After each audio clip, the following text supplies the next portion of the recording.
Indian politic concept series రిలేటెడ్గా మనం last క్లాస్లోని historical background of the Indian constitution గురించి ఎంటైర్ ఏవైతే యాక్ట్స్ ఉన్నాయో ప్రతి యాక్ట్ కూడా డీటెయిల్గా డిస్కస్ చేసాం. ఇప్పుడు ఈ పర్టికులర్ వీడియోలో ఏంటంటే ఆ యాక్ట్స్ రిలేటెడ్గా మనకి యూపీఎస్సీ కానీ ఎస్ఎస్సి రిలేటెడ్ ఎగ్జామ్స్లో కానీ ఏ టైప్ ఆఫ్ క్వశ్చన్స్ ఇచ్చారనేది మోడల్గా ఒక 10 క్వశ్చన్స్ 12 క్వశ్చన్స్ వరకు చూద్దాం. ఓకే, ఈ పర్టికులర్ వీడియోలో ఏంటి అని అంటే ఏవైతే మనం క్వశ్చన్స్ డిస్కస్ చేస్తున్నామో అవన్నీ కూడా మనకి ప్రీవియస్ ఇయర్స్లో ఇచ్చిన క్వశ్చన్స్ అనమాట. అంటే ఇక్కడ మనం రాసాం. ఇప్పుడు పర్టికులర్ ఈ వీడియోలో చూసుకున్నట్టయితే యూపీఎస్సీ 2024లో ఇచ్చిన క్వశ్చన్. ఓకే, సో ఈ పర్టికులర్ క్వశ్చన్స్ డిస్కస్ చేస్తే మనం ఏవైతే యాక్ట్స్ కవర్ చేసామో అందులో మనం ఎన్ని క్వశ్చన్స్ కరెక్ట్గా అటెంప్ట్ చేయగలం అనేది మనకు ఒక అవగాహన అయితే వస్తుంది.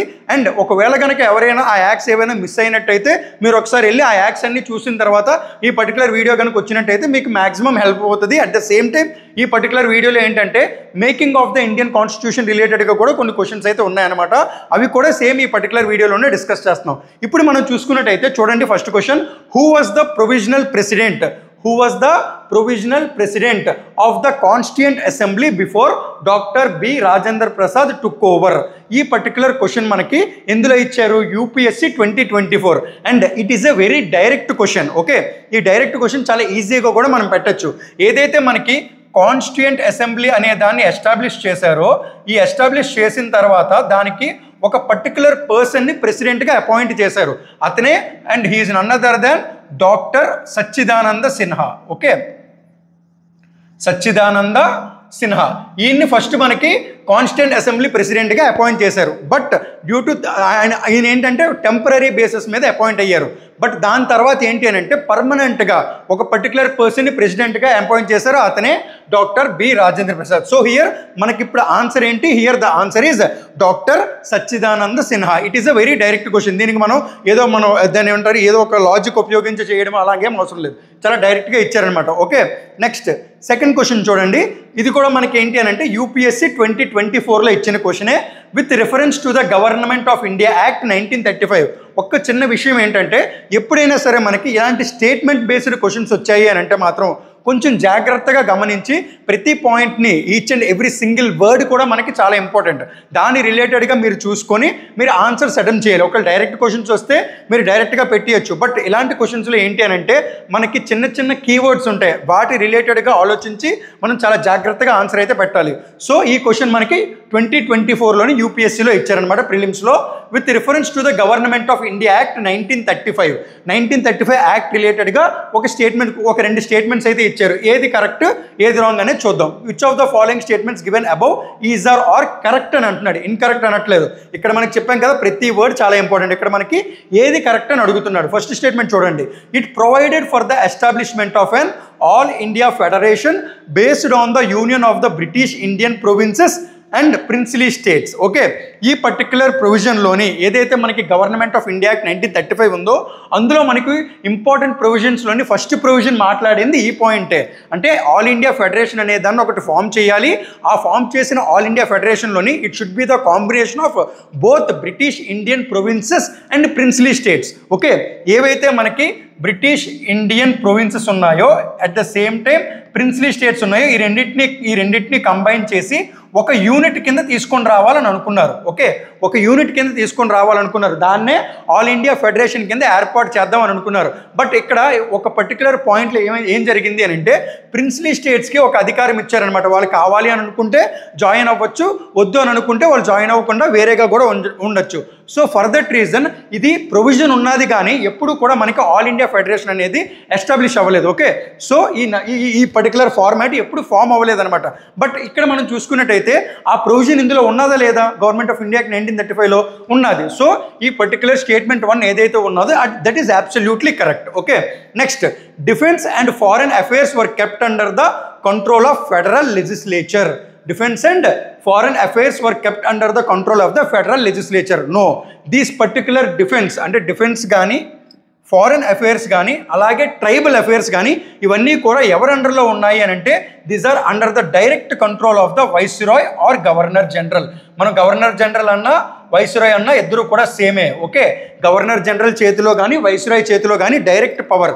వీళ్ళు అట్ ద సేమ్ టైం వీళ్ళ ఎగ్జిక్యూటివ్ కౌన్సిల్ బాడీ ఏదైతే ఉన్నదో వీళ్ళ అండర్లోకి డైరెక్ట్గా ఈ particular defence and foreign affairs వస్తాయి. అంతే తప్ప ఫెడరల్ లెజిస్లేచర్ అండర్లో ఉండవు. సో ఈ పర్టికులర్ స్టేట్మెంట్ ఏదైతే ఉన్నదో statement 2 is false. So for that reason ఈ పర్టికులర్ క్వశ్చన్కి మనకు ఆన్సర్ ఏంటి? Only statement 1 is correct. Okay, only statement 1 is correct, 1 only correct. Okay, next third question. ఇది కూడా చాలా డైరెక్ట్ అండ్ స్ట్రైట్ క్వశ్చన్. దీనికి మనం చాలా అంటే బేసిక్గా ఈ పర్టికులర్ యాక్ట్స్ అన్నీ కనుక చూస్తే చాలా ఈజీగా పెట్టగలిగిన క్వశ్చన్ అనమాట ఇది. By which one of the following acts was the governor general of Bengal designated as the governor general of India? ఇప్పుడు మనకి ఈ పర్టికులర్ క్వశ్చన్ రిలేటెడ్గా మాట్లాడుకునేటప్పుడు ఫస్ట్ మనం మాట్లాడుకుంటే ఏ పోస్ట్ ఉండేది మనకి? రెగ్యులేటింగ్ యాక్ట్ ముందు గవర్నర్ ఆఫ్ బెంగాల్ అనే పోస్ట్ ఉండేది. ఓకే, దీన్ని రెగ్యులేటింగ్ యాక్ట్ 1773 ఏదైతే ఉన్నదో దాని ప్రకారం ఏమని మార్చారు? గవర్నర్ జనరల్ ఆఫ్ బెంగాల్ అని మార్చారు. Okay, it was designated or elevated as governor general of Bengal. Next same అదే గవర్నర్ జనరల్ ఆఫ్ బెంగాల్ అనే పోస్ట్ని ఏమని మార్చారు? గవర్నర్ జనరల్ ఆఫ్ ఇండియా కింద మార్చారు. అంటే ఎప్పుడైతే మనకి కంప్లీట్గా 1833 ఈ పర్టికులర్ ఇయర్లోని సెంట్రలైజ్డ్ అడ్మినిస్ట్రేషన్ అనేది ఎస్టాబ్లిష్ చేశారో, మోనోపోలీ ఆఫ్ ట్రేడ్ అనేది ఎప్పుడైతే ఎండ్ అయ్యిందో ఎవరికి? ఈస్ట్ ఇండియా కంపెనీకి, ఆ పర్టికులర్ టైంలోని governor general of India governor general of Bengal ఈ పోస్ట్ ఏదైతే ఉన్నదో ఇది మనకి ఏ యాక్ట్ ప్రకారం మార్చారు? It was changed according to the charter act 1833. Okay, ఈ పర్టికులర్ యాక్ట్ ప్రకారం గవర్నర్ జనరల్ ఆఫ్ ఇండియా కింద మారింది. ఓకే, ఇక్కడ మనం చూసుకుంటే ఫస్ట్ గవర్నర్ ఆఫ్ బెంగాల్ కింద ఉన్న పర్సన్ ఎవరు? First governor of Bengal is Robert Clive. First governor of Bengal is Robert Clive. First governor general of Bengal he is none other than Warren Hastings. Okay, ఇప్పుడు మనం చూసుకుంటే గవర్నర్ జనరల్ ఆఫ్ ఇండియా కింద వచ్చిన first person ఎవరు అని అంటే William Bentinck. Okay, ఈ particular points కూడా గుర్తుపెట్టుకుంటే చాలా మంచిది. అట్ ద సేమ్ టైం ఈ పర్టికులర్ క్వశ్చన్కి మనకి ఆన్సర్ ఏంటి? Option D, charter act 1833. దీని ప్రకారం మనకి మోనోపోలీ ఆఫ్ ట్రేడ్ అనేది కంప్లీట్గా ఎండ్ అయిపోయింది. ఎవరికి? ఈస్ట్ ఇండియా కంపెనీకి. ఇప్పుడు ఈస్ట్ ఇండియా కంపెనీ ఏదైతే ఉన్నదో it is not anymore a commercial body, it is completely treated as an administrative body. ఈ పర్టికులర్ పాయింట్ చాలా చాలా ఇంపార్టెంట్. అలాగే ఈ పర్టికులర్ ఈ యాక్ట్లోనే మనకి లా కమిషన్ కూడా అపాయింట్ చేశారు. అలా వచ్చిన లా మెంబర్ ఎవరైతే ఉన్నారో దీనికి చైర్మన్ కింద ఫస్ట్ పర్సన్ లార్డ్ మెకలే అనే పర్సన్ లా కమిషన్కి చైర్మన్ కింద ఉన్నారనమాట. ఓకే, ఇవి కొన్ని important points relating to this particular question. ఇది మనకి ఎప్పుడు ఇచ్చారు? యూపీఎస్సీ 2023లో ఇచ్చారంటే ఈజీ క్వశ్చన్స్ కూడా మనకి ప్రిలిమ్స్లో అడిగే అవకాశం ఉంటుంది. ఇలాంటి క్వశ్చన్స్ మనం ఎప్పుడు ఎట్టి పరిస్థితుల్లో తప్పు అయితే మాత్రం పెట్టకూడదు. Okay, next in the government of India act 1919. Government of India act already మనం మాట్లాడుకునేటప్పుడు కూడా చెప్పాం.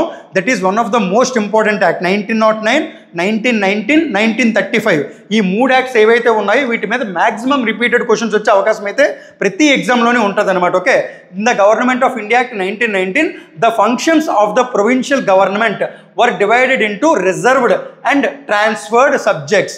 Yes, it is true. ఈ పర్టికులర్ ప్రొవిజన్ని ఏమని పిలుస్తారు? దీన్నే మనం ఏమని అంటాం? It is considered as the diarchy. Okay, ఈ ప్రొవిజన్స్ ఏవైతే ఉన్నాయో ఇది ఎక్కడ ఇంట్రడ్యూస్ చేశారు? సెంట్రల్ లెవెల్లో ఇంట్రడ్యూస్ చేశారా?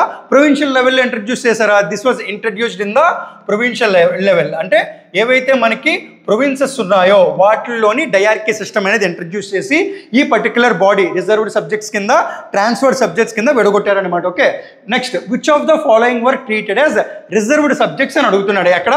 ఈ గవర్నమెంట్ ఆఫ్ ఇండియా యాక్ట్ 1919లోని ఇక్కడ ఇచ్చిన ఏవైతే ఆప్షన్స్ ఉన్నాయో ఇందులోని ఏమడుగుతున్నాడు? He is asking about the reserved subjects. ఇప్పుడు మీరు బాగా గమనిస్తే ప్రొవిన్సెస్లోని ఇంపార్టెంట్ పర్సన్ ఎవరు మనకి? గవర్నర్. ఓకే, ఇతనికి ఒక ఎగ్జిక్యూటివ్ కౌన్సిల్ బాడీ అయితే ఉంటుంది. ఏవైతే మనకి డయార్కీ సిస్టంలోని రిజర్వ్డ్ సబ్జెక్ట్స్ అలాగే ట్రాన్స్ఫర్డ్ సబ్జెక్ట్స్ ఉన్నాయో ఇక్కడ మీరు బాగా గమనిస్తే రిజర్వ్డ్ సబ్జెక్ట్స్ ఏవైతే ఉన్నాయో వీటిని ఎవరు టేక్ ఓవర్ చేస్తారంటే వాటి మీద లాస్ అన్నీ కూడా ఎవరు మేక్ చేస్తారు? These laws were make by the viceroy and his executive council. అంటే ఓన్లీ వీళ్ళు మాత్రమే ఈ పర్టికులర్ బాడీలోని లాస్ అనేవి మేక్ చేస్తారు రిజర్వ్డ్ సబ్జెక్ట్స్లో. Okay, and this particular body అంటే ఈ రిజర్వ్డ్ సబ్జెక్ట్స్ ఏవైతే ఉన్నాయో ఈ బాడీ అంతా కూడా ఎవరైతే ఉన్నారో viceroy plus executive council, those people are not responsible to the legislative council. ఇది చాలా చాలా important. These are not responsible to legislative council. Okay, same అదే విధంగా ట్రాన్స్ఫర్డ్ సబ్జెక్ట్స్ ఏవైతే ఉన్నాయో ఇక్కడ ఎవరు ఉంటారు, ఇక్కడ మనకి వైస్రాయ్ అండ్ మినిస్టర్స్, అంటే ఏ పర్టికులర్ పీపుల్ అయితే మినిస్టర్గా ఉన్నాడో ఆ పర్టికులర్ పోర్ట్ఫోలియోకి ఆ పర్టికులర్ పీపుల్ హోల్డ్ చేస్తారనమాట. అంటే వీళ్ళందరూ కూడా లాస్ మేక్ చేస్తారు, but these are responsible to the legislative council. ఇదే మనకి రిజర్వ్డ్ సబ్జెక్ట్స్కి ట్రాన్స్ఫర్డ్ సబ్జెక్ట్స్కి తేడా. ఇక్కడ మనకి ఏం అడుగుతున్నాడంటే రిజర్వ్డ్ సబ్జెక్ట్స్లో ఏవే ఉన్నాయని అడుగుతున్నారు. ఓకే, రిజర్వ్డ్ సబ్జెక్ట్స్లో మనకు ఉన్నవి ఏంటి, అడ్మినిస్ట్రేషన్ ఆఫ్ జస్టిస్ అనేది ఉన్నది.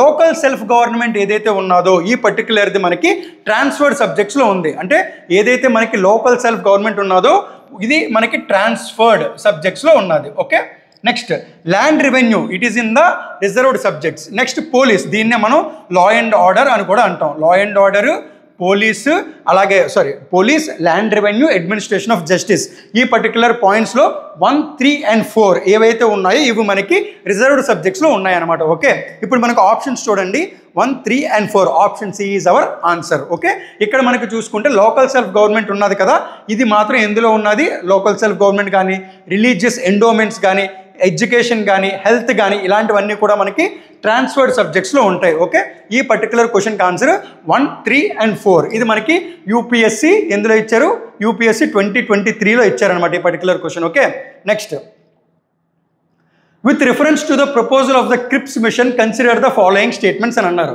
అంటే ఈ క్రిప్స్ మిషన్ అని ఎప్పుడైతే వచ్చిందో ఇది మనకి కాన్స్టిట్యూయెంట్ అసెంబ్లీ రిలేటెడ్గా ఉంటుంది, అంటే making of the Indian constitution రిలేటెడ్గా ఉన్న క్వశ్చన్. ఓకే, ఇది మనకి యూపీఎస్సి 2022లో ఇచ్చారు. నెక్స్ట్ చూసుకుంటే ఆ స్టేట్మెంట్స్ ఏమి ఇచ్చారో చూడండి. The constituent assembly would have members nominated by the provincial assemblies and as well as the princely states. మీకు ఇందాక చెప్పాను కదా, ప్రతి చిన్న పాయింట్ మనం చాలా జాగ్రత్తగా గమనించాలని. ఇక్కడ చూడండి, constituent assembly would have members, అంటే కాన్స్టిట్యూయెంట్ అసెంబ్లీలోని ఎవరినైతే మెంబర్స్ కింద తీసుకుంటున్నారో, అంటే కాన్స్టిట్యూయెంట్ అసెంబ్లీలోని ఎంతమంది ఉన్నారు మనకి టోటల్గా మనకి 389 మెంబర్స్ అయితే ఉన్నారనమాట. ఓకే, ఈ 389 మెంబర్స్లోని 292 మెంబర్స్ ఎవరైతే ఉన్నారో వీళ్ళు ప్రొవిన్సెస్ రిలేటెడ్గా ఉంటారు. 93 మెంబర్స్ ఎవరైతే ఉన్నారో, అంటే ఇక్కడ చూడండి, ఇక్కడ 292 members relating to the provinces. At the same time 93 members ఎవరైతే ఉన్నారో వీళ్ళు మనకి ప్రిన్స్లీ స్టేట్స్కి రిలేటెడ్గా ఉంటారు. రిమైనింగ్ 4 మెంబర్స్ ఎవరైతే ఉన్నారో these are the high commissions of the provinces. Okay, ఈ పర్టికులర్ బాడీని గుర్తుపెట్టుకోండి. ఇక్కడ ఏమన్నారో చూడండి, these members are nominated by the provincial assemblies as well as princely states అని అన్నారు. నో, హియర్ ప్రొవిన్షియల్ అసెంబ్లీస్లోని ఏం జరుగుతుంది అని అంటే, ఆ టైంలో ఏం జరిగిందంటే ఎలక్షన్స్ కండక్ట్ చేశారు. ఓకే, ఎలక్షన్స్ కండక్ట్ చేసి ప్రొవిన్షియల్ అసెంబ్లీస్ ద్వారా ఎంచుకున్నారనమాట. ఎవరైతే ప్రిన్స్లీ స్టేట్స్లో మెంబర్స్ ఉన్నారో వీళ్ళని ఆ పర్టికులర్ ప్రిన్స్లీ స్టేట్ కింగ్ ఎవరైతే ఉంటారో ఆయన నామినేట్ చేశారు, ఈ పర్టికులర్ పర్సన్ని నేను నామినేట్ చేస్తున్నానని చెప్పి. ఓకే, సో హియర్ ఇక్కడ రెండు బాడీస్లోని కూడా నామినేషన్ జరగలేదు, ఓన్లీ మనకి ప్రిన్స్లీ స్టేట్స్లోనే నామినేషన్ జరిగింది, ప్రొవిన్షియల్ అసెంబ్లీస్లో నామినేషన్ జరగలేదు. సో ఈ పర్టికులర్ స్టేట్మెంట్ 1 ఏదైతే ఉన్నదో అది absolutely wrong. Okay, next any province, ఇక్కడ ఏమడుగుతున్నాడు, కరెక్ట్ స్టేట్మెంట్ అడుగుతున్నాడు కాబట్టి first one wrong. Next second one చూడండి, any province which is not prepared to accept the new constitution would have the right to sign a separate agreement with Britain regarding its future status. This is absolutely correct. ఈ provision అయితే ఇచ్చారనమాట. Okay, ఈ particular దాంట్లో చూసుకుంటే answer is 2 only. Okay, ఇది మనకి UPSC 2022లో ఇచ్చారంటే ఏదైనా ఒక ప్రొవిన్స్ కానీ ప్రిన్స్లీ స్టేట్ కానీ ఒకవేళ కనుక ఆ యూనియన్లో జాయిన్ అవ్వడానికి కానీ ఈ కాన్స్టిట్యూయెంట్ అసెంబ్లీ కానీ నచ్చకపోతే they can ask the British government to have the separate status. Okay, ఈ పర్టికులర్ పాయింట్ బేస్ చేసుకొని మనకి జమ్మూ అండ్ కాశ్మీర్ ఇలాంటివి ఉన్నాయి కదా, వాళ్ళు కొంతమంది ఏంటంటే ఒప్పుకోలేదన్నమాట. అంటే స్టార్టింగ్ ఇనీషియల్గా ఒప్పుకోలేదు, తర్వాత ఎప్పుడైతే మనకి సర్దార్ వల్లభాయ్ పటేల్ అనే పర్సన్ హోమ్ మినిస్టర్ కింద ఉన్నారో ఆయన మనకు వచ్చిన తర్వాత కొన్ని కండిషన్స్ బేస్ చేసుకొని మనకి యూనియన్ ఆఫ్ ఇండియా అనేది ఫామ్ అయిందనమాట. ఓకే, సో ఇక్కడ మనకి ఆన్సర్ ఏంటి, it is option 2. Next consider the, ఈ పర్టికులర్ క్వశ్చన్ చూడండి, యూపీఎస్సి 2021లో ఇచ్చారు. కన్సిడర్ ద ఫాలోయింగ్ స్టేట్మెంట్స్ అని అన్నాడు. ఇదేంటి అని అంటే మాంటాగు చెమ్స్ఫోర్డ్ రిఫార్మ్స్. ఎప్పుడైతే మనకి మాంటాగు చెమ్స్ఫోర్డ్ రిఫార్మ్స్ అన్నారో మనకి బ్రెయిన్లోని ఈ యాక్ట్ రావాలి, government of India act 1919. Okay, Montagu Chelmsford reforms of 1919 recommended granting voting rights to, చెప్పాను కదా ఇందాక ప్రతి చిన్న విషయం చాలా ఇంపార్టెంట్ అని, సో ఇక్కడ ఈ వర్డ్ మనకి keyword, all women above the age of 21. Okay, ఈ పర్టికులర్ స్టేట్మెంట్లోని ఆల్ విమెన్ అన్నారు. విమెన్కి ఓటింగ్ రైట్స్ అనేవి ఇచ్చారు, బట్ అవి కూడా లిమిటెడ్ ఫ్రాంచైజీ ఇచ్చారు అంతే తప్ప అందరు విమెన్ అంటే విమెన్ ఎవరైతే ఉన్నారో ఎవరికైనా సరే 21 ఇయర్స్ దాటాయి అని అంటే వాళ్ళందరూ కూడా ఓటేసే అధికారం అయితే రాలేదు. ఓన్లీ లిమిటెడ్ ఫ్రాంచైజ్, ఎవరైతే ప్రాపర్టీ ఓనర్స్ ఉన్నారో, ఎవరైతే చదువుకున్న వాళ్ళు ఉన్నారో, సో అలాంటి పీపుల్కి మాత్రమే ఇక్కడ మనకి ఓటేసే హక్కు ఇచ్చారు. బట్ విమెన్కి ఏంటంటే ఓటేసే అధికారం ఉన్నది తప్ప ఆల్ విమెన్కి లేదు. సో ఈ పర్టికులర్ స్టేట్మెంట్ ఏదైతే ఉన్నదో ఇది ఫాల్స్ అనమాట. Next, the government of India act 1935. ఇక్కడ మనకి స్టార్టింగ్లోని 1919 యాక్ట్ గురించి ఇచ్చారు. సెకండ్ స్టేట్మెంట్ చూడండి, government of India act 1935 gave women reserved seats in the legislature. It is absolutely correct. Okay, వీళ్ళు ఏం చేశారు అని అంటే కొన్ని సీట్స్ రిజర్వ్ చేశారు. ఎవరెవరికి? ఎవరైతే మనకి కమ్యూనల్ లెజిస్లేచర్ అని అంటాం, అంటే 6 ఉంటే 6 కమ్యూనల్ ఎలక్టరేట్స్ ఉన్నాయి, సేమ్ అదేవిధంగా విమెన్కి ఇచ్చారు. అలాగే ఎవరైతే స్కెడ్యూల్డ్ క్యాస్ట్ పీపుల్ ఉన్నారో వాళ్ళకి depressed class of the society అంటాం కదా, వాళ్ళకి కూడా రిజర్వేషన్ ఇచ్చారు. అలాగే లేబర్ ఎవరైతే ఉంటారో వాళ్ళకి కూడా కొన్ని సీట్స్ని రిజర్వ్ చేశారనమాట. సో ఈ యాక్ట్ ప్రకారం ఈ పర్టికులర్ పాయింట్ అనేది 100% కరెక్ట్. అంటే ఎవరైతే విమెన్ ఉన్నారో వాళ్ళకి కొన్ని సీట్స్ అయితే రిజర్వ్ చేసి ఇచ్చారు according to government of India act 1935. So ఇక్కడ ఏం అడుగుతున్నారు? ఇక్కడ కూడా కరెక్ట్ స్టేట్మెంట్ అడుగుతున్నారు కాబట్టి only 2 is the answer. Okay, next, consider the following statements about the charter act of 1813 charter act గురించి అడుగుతున్నారు. ఎప్పుడైనా గుర్తుపెట్టుకోండి, మనకి ఇలాగ యాక్ట్ ఏదైనా కనబడింది అని అంటే ఆ యాక్ట్ తాలూకు ప్రొవిజన్స్ అన్నీ మన మైండ్లో స్టెప్ బై స్టెప్ వచ్చేయాలన్నమాట. అప్పుడు మీరు ఏ ఎగ్జామ్లో ఏ క్వశ్చన్ ఇచ్చినా సరే చాలా ఈజీగా పెట్టచ్చు. ఓకే, ఇప్పుడు చూడండి, చార్టర్ యాక్ట్ 1813 ఇది ఎప్పుడు ఇచ్చారు? మనకి యూపీఎస్సీ 2019లో ఇచ్చారు. ఇక్కడ చూసుకుంటే it ended the trade monopoly of East India Company in India except for trade in tea and trade with China. ఇప్పుడు మీరు బాగా గమనిస్తే మనకి 1773 నుంచి స్టార్ట్ అయింది కదా. 1773 నుంచి చూసుకుంటే నెక్స్ట్ ఏంటి? 1793, next is 1813, next is 1833, next is 1853. Okay, ఇది మనకి 20 ఇయర్స్ చొప్పున ట్రేడ్ మోనోపోలీ ఏదైతే ఉన్నదో ఈస్ట్ ఇండియా కంపెనీకి ఉన్నదనమాట. ఇందులో మనం మాట్లాడుకుంటే 1773లోని ట్రేడ్ మోనోపోలీ ఈస్ట్ ఇండియా కంపెనీకి 100% ఉన్నది. ఓకే, నెక్స్ట్ దీన్ని ఏం చేశారు? నెక్స్ట్ ఇంకొక 20 ఇయర్స్కి పెంచారు. సో 1793లో కూడా ట్రేడ్ మోనోపోలీ కొనసాగింది, అది కూడా absolutely fine.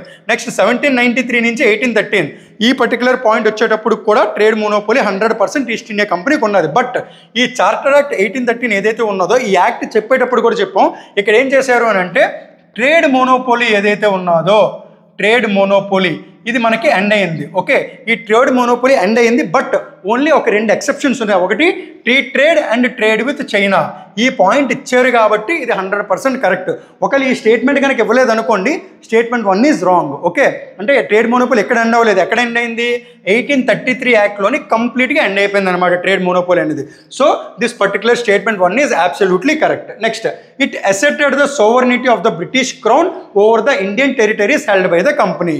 This is also absolutely correct. అంటే దాని అర్థం ఏంటి? ఎవరైతే ఇక్కడ మనకి ఇండియాలోని బ్రిటిష్ ఈస్ట్ ఇండియా కంపెనీ ఉన్నదో వాళ్ళు ఎవరైతే క్రౌన్ బాడీ ఉన్నారో, అంటే ఇప్పుడు మనం కంపెనీ ఇక్కడ ఉన్నది. ఓకే, వీళ్ళు ఎక్కడున్నారు? They are present in India. Okay, ఇండియాలో ఉన్న కొన్ని టెరిటరీస్ని వాళ్ళు రూల్ చేస్తున్నారు. అంటే కంపెనీ ఏదైతే ఉన్నదో వాళ్ళు డైరెక్ట్గా ఇండియన్ టెరిటరీస్ని రూల్ చేస్తున్నట్టు కాదు. ఈ కంపెనీ ఎవరి కిందన అంటే ఎవరి తరపున రూల్ చేస్తుందని అర్థం. It was ruling on behalf of crown. దీనికి ఒప్పుకున్నట్టుగా ఈ పర్టికులర్ స్టేట్మెంట్ అయితే ఇచ్చారు and it is absolutely correct. అంటే it asserted the sovereignty of the British crown. అంటే కంపెనీ ఒప్పుకున్నది అనమాట. ఏమని? బ్రిటిష్ క్రౌన్ తరపున మేము ఇండియాలోని అడ్మినిస్ట్రేషన్ అండ్ కమర్షియల్ ఫంక్షనింగ్ రెండు కూడా చేస్తున్నాము అనే పాయింట్ని ఒప్పుకున్నదని అర్థం. Okay, so both 1 and 2 are correct. Next చూసుకోండి, third one, the revenues of India were now controlled by the British government. Okay, revenues ఏవైతే ఉన్నాయో ఆ particular revenues British government charter act 1813 ప్రకారం కంట్రోల్ చేశారని చెప్పారు. No, it was controlled according to the Pitt's India act 1784. Pitt's India act 1784 ప్రకారం చెప్తారనమాట. So ఈ option 3 ఏదైతే ఉందో స్టేట్మెంట్ 3 ఇది ఫాల్స్. ఇక్కడ మనకి ఏముండాలి? ఆన్సర్ ఈజ్ 1784 ప్రకారం ఈ పర్టికులర్ రెవెన్యూ ఇండియన్ రెవెన్యూ ఏదైతే ఉన్నదో కంట్రోల్ చేసినట్టుగా చెప్తారు. Okay, so here which of the following given statements above are correct అని అన్నాడు. ఇక్కడ చూసుకుంటే ఓన్లీ స్టేట్మెంట్ 1 అండ్ స్టేట్మెంట్ 2 ఈ రెండు మాత్రమే కరెక్ట్. ఓకే, నెక్స్ట్, ఇప్పుడు మనం యూపీఎస్సీ రిలేటెడ్గా కొన్ని క్వశ్చన్స్ అయితే చూసాం. ఇప్పుడు మనం ఏవైతే యాక్ట్స్ కంప్లీట్ చేసామో, అంటే యూపీఎస్సీ ప్రిలిమినరీ లెవెల్లో ఏ క్వశ్చన్ వచ్చినా సరే మనం ఏదైతే కంప్లీట్ చేసామో అందులో ఏ పాయింట్ కూడా మిస్ అవ్వకుండా మోస్ట్లీ మనం 100% కూడా ఎలిజిబుల్, అంటే 100% కూడా యాక్యురేట్గా మనం ఆన్సర్ పెట్టే విధంగా ప్రతి పాయింట్ని డిస్కస్ చేసాం కాబట్టి ఆ క్వశ్చన్స్ అన్నీ మనకి ఈజీగా అయిపోతాయి అనమాట. ఇప్పుడు చూసుకుంటే ఎస్ఎస్సిలోని ఏవైతే మనకి స్టాఫ్ సెలక్షన్ కమిషన్ రిలేటెడ్గా ఉందో సిజిఎల్, సిహెచ్ఎస్ఎల్, ఎంటీఎస్ రిలేటెడ్గా చూసుకుంటే ఇది సిజిఎల్ 2024లో ఇచ్చిన క్వశ్చన్ అనమాట. ఓకే, ఇది మనకి సిజిఎల్ 2024లో ఈ పర్టికులర్ క్వశ్చన్ అయితే ఇచ్చారు. ఇప్పుడు చూడండి, under which of the following acts was the power of the rule of India, అంటే power of rule of India transferred from English East India company to the Britain crown. అంటే ఇప్పుడు మనకు తెలుసు కదా, మనకి 2 types ఆఫ్ రూల్స్ ఉన్నాయి. ఒకటి company rule, okay, మనం యాక్ట్స్ చెప్పినప్పుడు కూడా 2 types రూల్స్ చెప్పాం. ఇంకోటి క్రౌన్ రూల్. అంటే కంపెనీ ఏదైతే ఉన్నదో ఆఫ్టర్ రివోల్ట్ 1857 సిపాయి మ్యూటినీ ఏదైతే జరిగిందో దీని తర్వాత పవర్ ట్రాన్స్ఫర్, అంటే ఈస్ట్ ఇండియా కంపెనీ ఏదైతే ఉన్నదో వీళ్ళు పవర్ అనే దాన్ని ట్రాన్స్ఫర్ చేశారు. ఎవరికి? బ్రిటన్ క్రౌన్కి. ఓకే, ఇది మనకి ఏ యాక్ట్ ప్రకారం ట్రాన్స్ఫర్ అయింది? It was transferred according to government of India act 1858. Okay, 1858 ప్రకారం ఈస్ట్ ఇండియా కంపెనీ ఏదైతే ఉన్నదో, అంటే మీరు బాగా గమనిస్తే మనం అప్పుడు చెప్పాం 1853 యాక్ట్ ఉన్నది కదా, చార్టర్ యాక్ట్ 1853, వాళ్ళకి స్పెసిఫిక్ టైం పీరియడ్ ఇవ్వలేదు. ఎప్పుడు కూడా మనకి 20 years చొప్పున ఇచ్చేవారు. బట్ చార్టర్ యాక్ట్ 1853లోని స్పెసిఫిక్ టైం పీరియడ్ ఇవ్వలేదు. అంటే దాని అర్థం ఏంటి? ఏ పర్టికులర్ పాయింట్ ఆఫ్ టైంలో అయినా పవర్ ట్రాన్స్ఫర్ అనేది జరగచ్చు అనే పాయింట్ కోసం ఏదైతే బ్రిటన్ క్రౌన్ ఉన్నారో, బ్రిటన్ గవర్నమెంట్ ఉన్నారో వాళ్ళు ఇవ్వలేదన్నమాట. ఇప్పుడు మనం చూసుకుంటే ఈ సిపాయి మ్యూటినీ జరగడంతో ఈస్ట్ ఇండియా కంపెనీ అనేది ఇండియాలోని అసలు సరిగ్గా పెర్ఫామ్ చేయట్లేదు, సరిగ్గా రూల్ చేయట్లేదు అడ్మినిస్ట్రేషన్ బాడీ కింద అని చెప్పేసి డిసైడ్ అయ్యి ఈ బ్రిటన్ క్రౌన్కి కంప్లీట్ పవర్స్ అన్నీ కూడా ట్రాన్స్ఫర్ చేయమని చెప్పి అన్నారనమాట. అది మనకి ఏ యాక్ట్ ప్రకారం? గవర్నమెంట్ ఆఫ్ ఇండియా యాక్ట్ 1858 ప్రకారం చేశారు. So here the answer is government of India act 1858. Okay, next question చూడండి.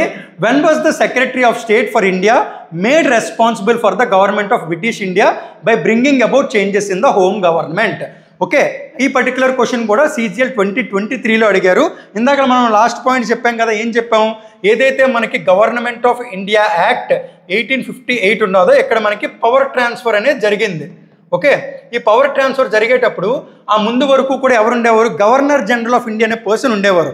ఈ గవర్నర్ జనరల్ ఆఫ్ ఇండియా అనే పర్సన్ ఏమని మార్చారు? ఇక్కడ మనకి 1858లోనే ఒక ప్రొవిజన్ తీసుకొని వచ్చారు.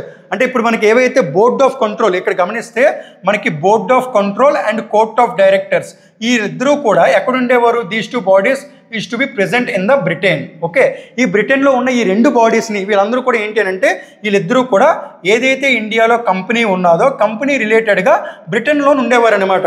ఈ 2 బాడీస్ని కూడా ఎప్పుడైతే కంప్లీట్గా అబాలిష్ అయిపోయిందో కంపెనీ అనేది ఇండియాలో, ఈ 2 బాడీస్ని కూడా ఏం చేశారు అని అంటే these 2 bodies were abolished by the Britain government. A act ప్రకారం అబాలిష్ చేశారు?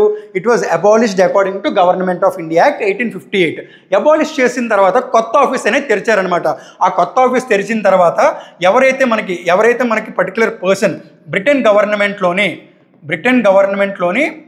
క్యాబినెట్ మినిస్టర్ కింద, బ్రిటన్ గవర్నమెంట్లో క్యాబినెట్ మినిస్టర్ కింద ఉన్న పర్సన్ ఎవరు అని అంటే ఉన్న person one of the cabinet మినిస్టర్ని ఏం చేశారు? సెక్రటరీ ఆఫ్ స్టేట్ కింద అపాయింట్ చేశారు. This person is completely responsible for the British India. అంటే ఇండియాని రిప్రజెంట్ చేస్తూ ఇతను ఎక్కడ ఉంటారు? బ్రిటన్ గవర్నమెంట్ అంటే బ్రిటన్ క్యాబినెట్లో ఉంటారనమాట. ఈయన అల్టిమేట్ పవర్ కింద కూర్చుంటారు. ఓకే, ఈయన మీద ఎవరు ఉంటారు అని అంటే క్రౌన్, ఎవరైతే క్రౌన్ ఉన్నారో వాళ్ళు ఉంటారు. ఇక్కడ ఇతనికి ఈ సెక్రటరీ ఆఫ్ స్టేట్కి ఒక ఎగ్జిక్యూటివ్ కౌన్సిల్ బాడీ కూడా ఇచ్చారు. ఇందులో టోటల్గా ఎంతమంది ఉన్నారు? 15 members ఉన్నారు. ఈ పర్టికులర్ బాడీ ఏదైతే ఉన్నదో వీళ్ళు ఏవైతే డెసిషన్స్ తీసుకుంటారో అవే ఫైనల్ అనమాట బ్రిటిష్ ఇండియాకి సంబంధించి. సో ఈ పర్టికులర్ క్వశ్చన్ చూస్తే when was the secretary of state for India made responsible for the government of British India అని అడుగుతున్నాడు. అంటే సో ఇప్పుడు మనం ఏదైతే ఎక్స్ప్లెనేషన్ చెప్పామో దాన్ని బట్టి చూస్తే here the answer is 1858. Okay, next in which of the particular question చూడండి. It was given in the CPO central police organisation 2024లో ఇచ్చారు SSC రిలేటెడ్గా. In which among the following acts was Delhi declared as the capital of British India in place of Calcutta. అంటే ఇనీషియల్గా ఏదైతే మనకి బెంగాల్లోని వాళ్ళ కంపెనీ అది ఎస్టాబ్లిష్ చేశారో అప్పుడు మనకి కలకత్తా అనే దాన్ని క్యాపిటల్ కింద ఉన్నారు. ఏ యాక్ట్ ప్రకారం ఢిల్లీ కింద మార్చారని అడుగుతున్నారు. It was according to Indian councils act 1909 ప్రకారం ఢిల్లీని క్యాపిటల్ కింద డిక్లేర్ చేశారనమాట. డిక్లేర్ చేసిన తర్వాత 1911లోనే ఎగ్జాక్ట్గా చూసుకోండి ఒకసారి, అది 1911 ఆర్ 1912లోని ఢిల్లీని అఫీషియల్గా ఇంకా డిక్లేర్ చేశారు ఇండియన్ క్యాపిటల్ కింద. బట్ యాక్ట్ అయితే మాత్రం according to Indian councils act 1909. దీన్ని మనం ఏమని పిలుస్తాం, మోర్లే మింటో రిఫార్మ్స్ అని కూడా అంటాం. ఓకే, సో ఈ పర్టికులర్ క్వశ్చన్ కూడా చూసుకోవచ్చు. నెక్స్ట్ ఈ పర్టికులర్ క్వశ్చన్ మనకి MTS మల్టీ టాస్కింగ్ స్టాఫ్ ఎగ్జామినేషన్లో 2024లో అడిగారు. Which of the following acts was provided for establishment of federal court of India? A act ప్రకారం మనకి ఫెడరల్ కోర్ట్ అనేదాన్ని ఎస్టాబ్లిష్ చేశారని అన్నారు. ఇది మనకి ఆన్సర్ ఏంటి అని అంటే గవర్నమెంట్ ఆఫ్ ఇండియా యాక్ట్ 1935. ఈ 1935 యాక్ట్ ఏదైతే ఉన్నదో ఇక్కడ మనకి ఎస్టాబ్లిష్మెంట్స్ అని చెప్పి ఒక పర్టికులర్ స్లైడ్లో చెప్పాం. ఏంటంటవి, ఒకటి federal court of India establish చేశారు, next reserve bank of India అనేదాన్ని ఎస్టాబ్లిష్ చేశారు, అలాగే public service commissions PSC public service commissions అంటే ఫెడరల్ పబ్లిక్ సర్వీస్ కమిషన్ కూడా ఎస్టాబ్లిష్ చేశారు, సెంట్రల్ లెవెల్లో కూడా ఎస్టాబ్లిష్ చేశారన్నమాట పబ్లిక్ సర్వీస్ కమిషన్స్. ఇలాగే ఈ మూడింటిని ఎస్టాబ్లిష్ చేశారని చెప్పాం. ఈ ఫెడరల్ కోర్ట్ ఆఫ్ ఇండియా ఏదైతే ఉన్నదో దీని గురించి మాట్లాడుకుంటే ఇది మనకి 1937లో ఎస్టాబ్లిష్ చేశారు ఢిల్లీలో. ఓకే, ఈ పర్టికులర్ 1937లో ఎస్టాబ్లిష్ చేసింది ఎప్పటి వరకు ఉన్నది, it was there up to 1950 వరకు కూడా ఈ ఫెడరల్ కోర్ట్ ఆఫ్ ఇండియా అనేది ఉన్నదనమాట. ఓకే, సో ఈ పర్టికులర్ క్వశ్చన్కి ఆన్సర్ ఏంటి అని అంటే government of India act 1935. Okay, next last question. ఈ పర్టికులర్ క్వశ్చన్ ఏంటంటే మనకి MTS 2024లో ఇచ్చిందే. Which of the following acts introduced the system of diarchy? Diarchy అనేదాన్ని ఏ యాక్ట్ ఇంట్రడ్యూస్ చేసింది in the provincial administration in India? ఇందాక మనం UPSC రిలేటెడ్గా కూడా ఈ పర్టికులర్ క్వశ్చన్ మాట్లాడుకున్నాం. డయార్కీ అనేది మనకి ప్రొవిన్షియల్ లెవెల్లో ఇంట్రడ్యూస్ చేసింది అయితే గవర్నమెంట్ ఆఫ్ ఇండియా యాక్ట్ 1919. దీన్నే మనం మాంటాగు చెమ్స్ఫోర్డ్ రిఫార్మ్స్ అని కూడా అంటాం. ఇంకొక పర్టికులర్ క్వశ్చన్ కూడా మీరు మర్చిపోకూడదు, అదే మనకి సెంట్రల్ లెవెల్లో డయార్కీ సిస్టమ్ ఏ యాక్ట్ ప్రకారం ఇంట్రడ్యూస్ చేశారంటే గవర్నమెంట్ ఆఫ్ ఇండియా యాక్ట్ 1935. ఈ పర్టికులర్ పాయింట్ చాలా ఇంపార్టెంట్ అనమాట. ఓకే, ఈ పర్టికులర్ విధంగా చూసుకుంటే ఏదైతే మనకి ఎగ్జామినేషన్ అంటే UPSC కానీ SSC కానీ అందుకే ఏదైతే మనం కాన్సెప్ట్ సిరీస్ అని అన్నామో మనం కొంచెం లేట్ అయినా సరే ప్రతి టాపిక్ కూడా ఒకసారి మీరు ఆ వీడియో కనుక కంప్లీట్గా చూసుకున్నట్టయితే రివైజ్డ్ మోడ్లో మీరు ఒక చిన్న షార్ట్కట్లో నోట్స్ కనుక తయారు చేసుకొని రివిజన్ కనుక మీరు అలా చేసుకుంటూ ఉన్నా కూడా ఈ పర్టికులర్ వీడియోస్ అన్నీ కూడా మీకైతే చాలా హెల్ప్ అవుతాయి. Thank you.